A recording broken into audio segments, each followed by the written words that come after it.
అందరికీ నమస్కారం. ఇటీవల కూటమి ప్రభుత్వం అధికారంలోకి వచ్చిన తర్వాత పేద విద్యార్థులపై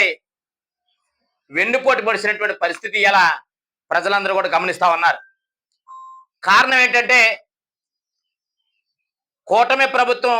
అధికారంలోకి వచ్చి దగ్గర దగ్గర 20 నెలలు కావస్తా ఉన్న 2024-25 సంవత్సరానికి సంబంధించి విద్యార్థికి ఫీజు బకాయిలు ₹1 కూడా చెల్లించకుండా పేద ప్రజలను పేద విద్యార్థులను ఇబ్బంది పెట్టే ప్రక్రియ జరుగుతున్న పరిస్థితి మనం చూస్తా ఉన్నాం.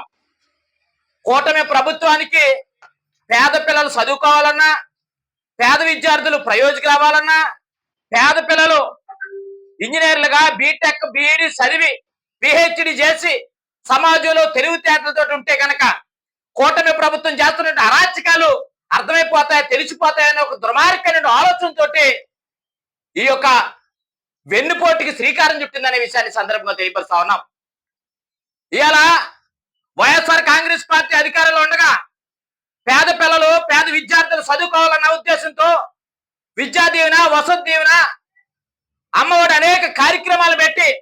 పేద పిల్లలు చదివించే కార్యక్రమాలు ఎక్కడా కూడా ఒక్క అడుగు కూడా వెనక్కేయకుండా వైఎస్ఆర్ కాంగ్రెస్ పార్టీ ఆనాడు పెద్దపేట వేసి పిల్లలు చదువుకునే ప్రయోజనం తీసుకొస్తే కూటమి ప్రభుత్వం అధికారంలోకి వచ్చిన తర్వాత ఇవాళ వెన్నుపోటు పొడిచే పరిస్థితి కనిపిస్తా ఉంది. మేము ఫీజు పోరే కార్యక్రమాన్ని,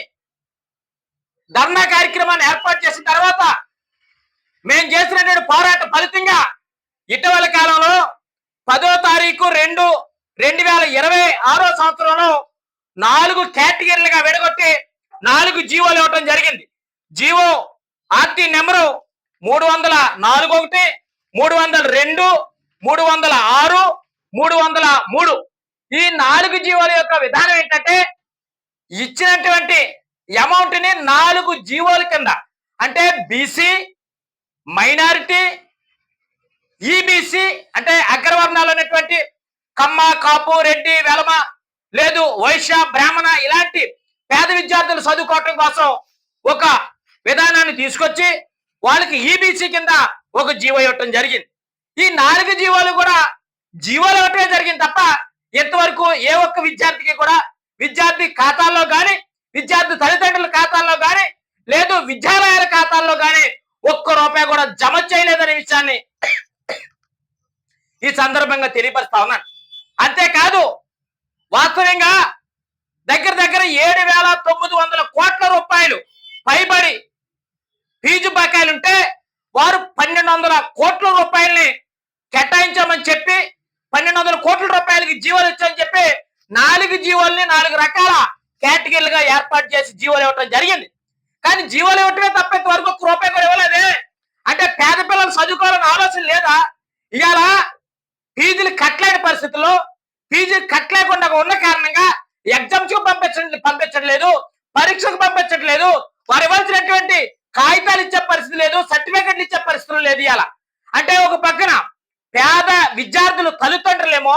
ఉన్నటువంటి పుత్తులు తాకాట పెట్టి, ఉన్నటువంటి భూములు తాకాట పెట్టి, ఇల్లు తాకాట పెట్టి ఒక పక్కన ఫీజులు కడతా ఉంటే ఆ ఫీజులు కూడా సాలక ప్రభుత్వాలు సహకరించగా ఇవాళ విద్యాలయాలు ఉన్నటువంటి విద్యాలయ యాజమాన్యాలేమో ఆ పిల్లల మీద ఉక్కుపాదం మోపే పరిస్థితి కనిపిస్తా ఉంది. మీరు ఫీజు కడితేనే కానీ పరీక్ష పంపించమని చెప్తా ఉంటారు, మీరు ఫీజు కడితేనే కానీ మీకు ఎవరి సర్టిఫికేట్లు ఏమని చెప్తా ఉంటారు, మీరు ఫీజు కడితేనే కానీ హాల్ టికెట్ అని చెప్పే పరిస్థితి ఇవాళ సరిగ్గా కనిపిస్తా ఉంది. ఒక పక్కన పేద పిల్లలందరినీ కూడా బీసీ, బలహీన వర్గాలు, దళితులు ఉన్నటువంటి వారిని అందరినీ కూడా ఎండిపోటు పొడిచే ప్రక్రియ ఇవాళ కూటమి ప్రభుత్వం చేస్తుందనే విషయాన్ని మేము డిమాండ్ చేస్తా ఉన్నాం. ఇదే కానీ కొనసాగితే వైఎస్ఆర్ కాంగ్రెస్ పార్టీ పేదల పక్షాన పోరాటం చేయటం కోసం, పేద విద్యార్థుల పక్షాన పోరాటం చేయటం కోసం శ్రీకారం చుడుతుందనే విషయాన్ని మీ అందరికీ కూడా తెలియపరుస్తా ఉన్నాం. ఎందుకంటే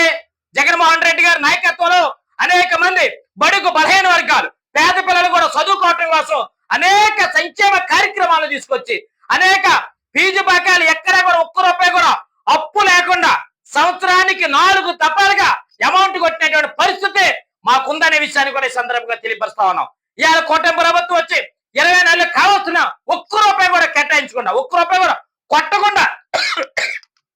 ఒక్క రూపాయి కూడా పిల్లల ఖాతాల్లో,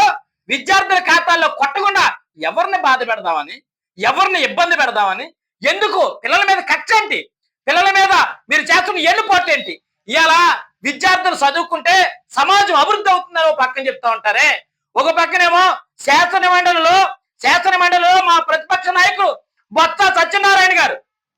ఈ సబ్జెక్ట్ మీద మాట్లాడుతుంటే మీరు అడ్డంగా వచ్చి దాన్ని డైవర్ట్ చేసే పరిస్థితి లేదు, దాన్ని ఇబ్బంది పెట్టే పరిస్థితి చేయటమే తప్ప ఎక్కడా కూడా సరైనటువంటి చర్చ జరిగే పరిస్థితి కానీ, పేద పిల్లల కోసం, పేద విద్యార్థుల కోసం, పేద ఒక బడుగు బలహీన వర్గాలకు సంబంధించినటువంటి వారి కోసం చర్చే పరిస్థితి మీకు కానీ, మీ కూటమి ప్రభుత్వానికి కానీ, మీ లోకేష్ గారికి కానీ లేదని విషయాన్ని ఈ సందర్భంగా తెలియపరుస్తా ఉన్నాం. రానున్న కాలంలో త్వరలో కనుక అమౌంట్ కనుక మీరు కొట్టకపోతే, ఇవాళ ఖాతాల్లో కనుక మీరు జమ చేయకపోతే మేము త్వరలోనే వైఎస్ఆర్ కాంగ్రెస్ పార్టీ పక్షాన ధర్నాకి పూనుకుంటాం. మా నాయకుడు జగన్మోహన్ రెడ్డి గారి ఆదేశాల మేరకు త్వరలోనే మేము కార్యాచరణ కూడా రూపుదిద్దుకుంటాం అనే విషయాన్ని కూడా ఈ సందర్భంగా తెలియపరుస్తూ, మేము త్వరలోనే మీరు ఇవ్వాల్సినటువంటి పేద పిల్లలకి ఒక్క రూపాయి కూడా ఆపకుండా మీరు అమౌంట్ కొట్టి పేద పిల్లలకి అండగా ఉండవలసిందిగా మేము డిమాండ్ చేస్తా ఉన్నాం. పేద పిల్లలకి రావాల్సినటువంటి ఈ 1200 కోట్ల రూపాయలే కట్టలేదు, ఇంకా ఇవ్వాల్సినటువంటి దగ్గర 7,000 కోట్ల రూపాయలు ఎప్పుడు కొడతారు, ఈ బాకీలు ఎప్పుడు తీరుతాయి, మా పిల్లలు ఎప్పుడు చదువుకుంటారు, ఎప్పుడు ప్రయోజనం అవుతారు, ఒక్కసారి అర్థం చేసుకోవాలని విషయాన్ని ఈ సందర్భంగా తెలియపరుస్తా ఉన్నాం. ప్రజలందరూ కూడా అర్థం చేసుకుంటా ఉన్నారు, ప్రజలందరూ కూడా గమనిస్తున్నారనే విషయాన్ని కూడా మీ అందరికీ కూడా తెలియపరుస్తూ, వైఎస్ఆర్ కాంగ్రెస్ పార్టీ పేద ప్రజల పక్షాన, పేద విద్యార్థుల పక్షాన ఉంటుంది తప్ప మీకులాగా కళ్ళబుల్లి మాటలు చెప్పి, అబద్ధపు మాటలు చెప్పి మోసం చేసే పరిస్థితి ఉండదనే విషయాన్ని కూడా మీ అందరికీ కూడా తెలియపరుస్తూ, మీ చంద్రబాబు నాయుడు గారు ఎక్కడా కూడా విద్యా సంస్థలకి రూపాయి పని చేయించకపోగా మేం కట్టినటువంటి నాడు నేడు అనే ఒక గొప్ప కార్యక్రమం ద్వారా కడితే